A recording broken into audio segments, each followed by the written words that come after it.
Balogo, the one who gives something bad to somebody to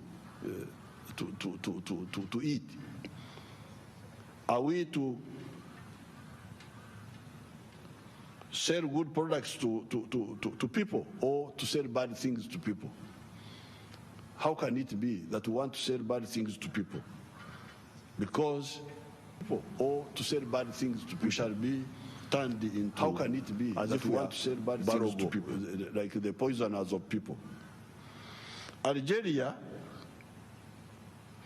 imports 300 billion tons of powdered milk per annum. To produce this milk powder, you need, I don't know whether this figure is correct. It was put in by my people. I need to check it. To produce this milk powder, they say you need 2.7 trillion liters of milk. So the powdered milk Algeria consumes would finish off all this milk here we are talking about. Nigeria, but I'm not sure about these people's figures. With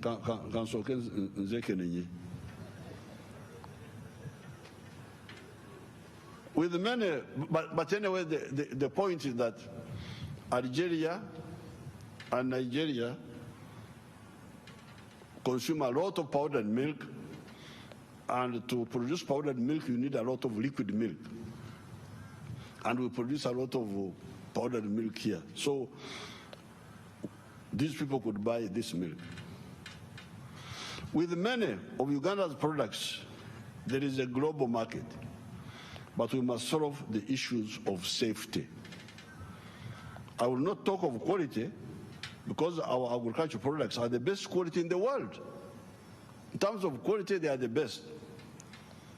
When we had this inauguration here, I met delegations at Munyonyo, and as part of my diplomatic protocol, I would have my menvu, the kabaragara, the small sweet banana, and bogoya.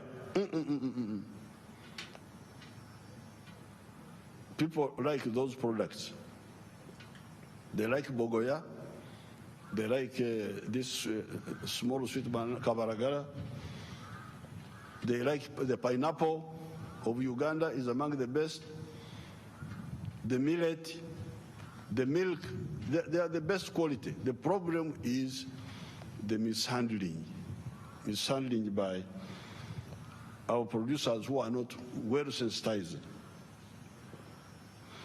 I've been telling the world what you know, the huge surpluses of so many products as a consequence of the limited waking up of sections of our people.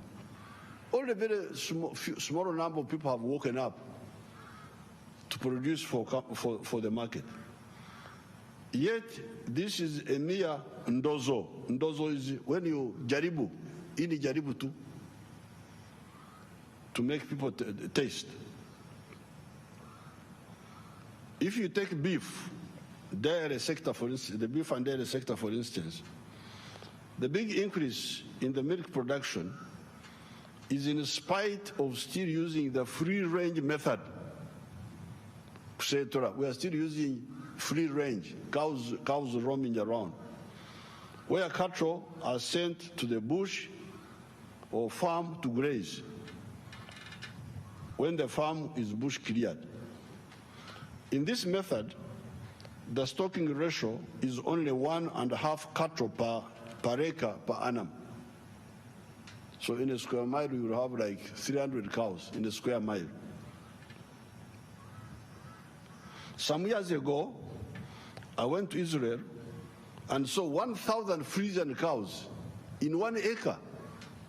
I was with Mama here. We saw those cows, 1,000 Frisians, just being fed in 1 acre. Recently, I met somebody from the UAE, from the United Arab Emirates, who told me that their company has a herd of 18,000 heads of cattle in 250 acres. Here, in the whole square mile, we find we have got just 300 cows. We should systematically, therefore, shift to zero grazing. If you talk to Dr. Demoon, the Commissioner of Veterinary, she will tell you that when you grow the grass in the farm and you cut it and you feed the cows zero grazing instead of them going to feed, you'll be able to look after 8 Frisian cows in 1 acre in a year. So if you have got 10 acres, you can actually look after 80 cows in a year, Frisians. So therefore, with our 18 million heads of cattle, 1/3 of which would be milking at any one time, each giving 20 liters, the total production would be 44 billion liters of milk in a year. The same for bananas. While the rural farmers have been producing 5 tons of bananas per hectare per year, Dr. Muranga at Nyarzinga in Bushenyi has got 53 tons per hectare per annum. And I hear that in Brazil, they go up to 80 tons per hectare per annum. This increased production is partly due to irrigation, fertilizers, etc. This is why, in my inauguration speech, I emphasized the question of the market for products. For Ugandan products, if the Ugandans wake up, all of them. Again, to remind everybody, the answers are 4 on the issue of the market.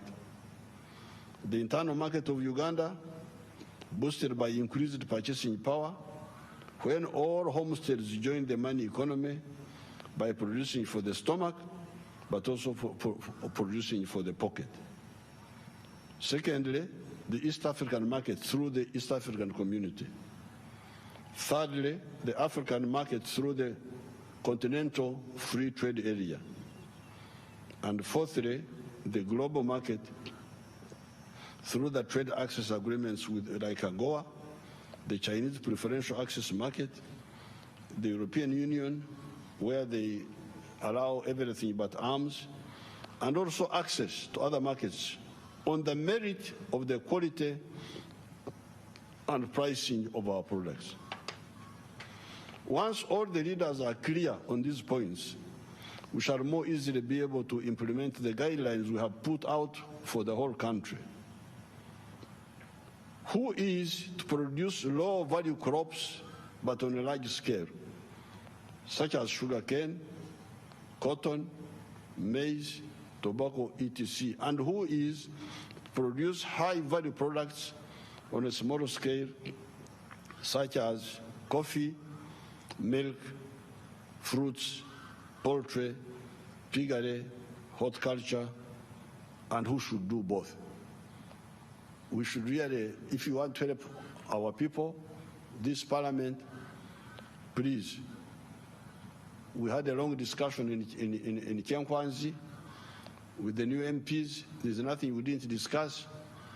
I hope the way forward is clear. The difference between extensive agriculture, where you produce low-value crops but on a big scale, and intensive agriculture, where you use smaller land but you produce high-value crops. If we all be clear on that, the future is bright. Let all the leaders stop confusing people by sending contradictory or divergent messages. The NRM message ever since 1966 has been all homesteads to join the money economy using Echivaro, Chura, Otita, Aymar, profitability assessment to guide their enterprise selection. Prices of products are determined by the market, not by government, unless we provide subsidies which we cannot afford and few have sustainable afforded in the world. Competition, and it can be done.